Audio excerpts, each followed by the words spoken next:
Very, very fruitful visit, including Washington, D.C., where you were able to visit with some offices there. And I'm glad you were able to observe the American electoral system. I was just reading your platform, and I so admire what you have to say here. We believe in universal human rights, transitional justice, constitutional reform, so that our citizens are treated equally, regardless of their gender, age, ethnicity, and religion. I think that's very, very beautiful, and I congratulate you on that. That's right. Yes. We need to restore that here. Your delegation is so very experienced, and I must thank your chairman, Vincent Tsai, for organizing this. We do have a little something in common because you are the chair of the Small and Medium Enterprise Credit Guarantee Fund of Taiwan, and my assignment in Congress, in the House, is as the member of the House Small Business Committee. Yes. Yes. And in fact, I'm the ranking member, meaning the highest Democrat of the Access to Capital subcommittee. So we have a lot of common in terms of what we're trying to achieve here in our economies. And in fact, in this country, small business is really the economic engine. It creates 2 out of every 3 new jobs.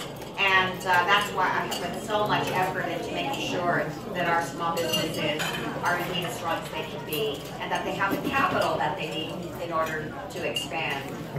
Well, you have been able to witness a very tumultuous election. How many words could you use to describe this? Wonderful. But I actually was very, very severely disappointed, of course. Why? Nonetheless, yeah, extremely disappointed and sad. But there was something good that came out of it. And that is, you know, I am chair of the Congressional Asian Pacific American Caucus. And for many, many years, Asians were not represented in Congress. In fact, I don't know why she's totally disappointed. invisible. I like Trump. And in fact, for decades, we had only maybe 2 or 3. Yes. No, it's not live. I'm just recording it. Election, we were able to increase our numbers so tremendously that now we have 18 members of Congress that are Asian Pacific Islanders. It is actually really astounding. We increased our numbers by 4. I should wait. And that means that Asian Pacific Islanders have a greater voice in our government. It is so wonderful to see, for instance, we have the first Vietnamese American coming from Florida that will be serving in Congress. Oh, cool. And of course, in our own U.S. Senate, we have Kamala Harris, who is Indian American and who will be serving in that seat.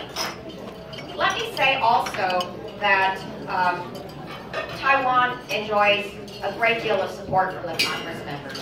And the votes on issues pertaining to Taiwan usually are supported by so many Congress members from both sides of the aisle, Democrat and Republican. And it is because Taiwan has had the tradition of being the leading democracy in Asia. And in fact, you've had a successful, peaceful election. That's why we know in the U.S. that we have to uphold our relationship with Taiwan. That's why we have reaffirmed the Taiwan Relations Act. That's why we have the 6 assurances which guide our relationship. That's why we stand by our decision to continue to sell military equipment to Taiwan as our commitment to your defense. And that's why many of us believe that if there is some sort of trade agreement, that Taiwan should be included. And of course, we advocate very strongly for Taiwan's inclusion in so many international bodies. And of course, Congressmember Ed Royce was the lead in making sure that Taiwan was included in Interpol. I was pleased to be a co-sponsor of this bill.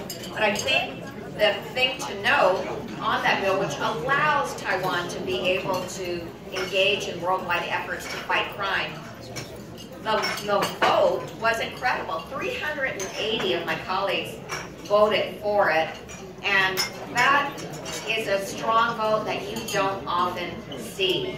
So to have that kind of strong support shows you that the relationship between the U.S. and Taiwan is strong, and I believe it will continue to be strong in the future.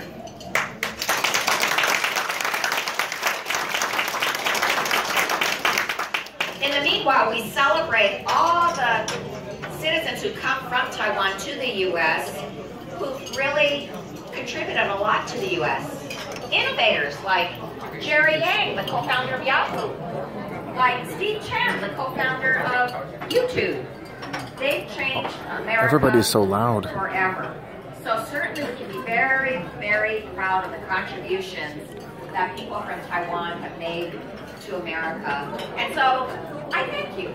I thank you for contributing so much to the economy, culture, and to the innovations that we have here in America. Thank you all so very, very much.